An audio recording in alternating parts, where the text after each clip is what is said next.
జై భద్రకాళి మాత నమో నమ.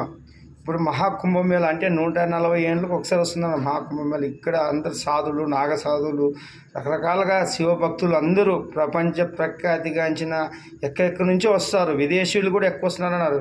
ప్రఖ్యాతిగాంచిన Apple phone యజమాని భార్య వీళ్ళందరూ రకరకాలుగా. ఎందుకంటే ఇటువంటి అదృష్టం ఎక్కడుండదు.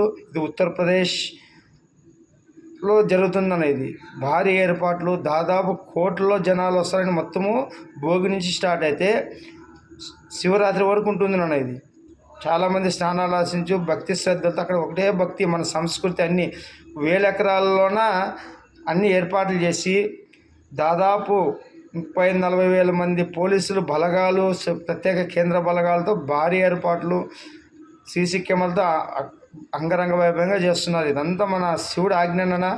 ఇవన్నీ వీరభద్రయుగంలో మనం ఇవన్నీ చూస్తున్నాం. రామాలయం అయింది ఈ తరానికి. ఇప్పుడు మహాకుంభమేళ 140 ఏళ్ళకు ఒకసారి వస్తుంది. అది మన అదృష్టము. ఇది కూడా చాలామంది దర్శించుకొని మహాకుంభమేళలోన పాల్గొనండి. పునీతులు కండి, శివుడి ఆజ్ఞకి చేరుకోవండి. జై భద్ర.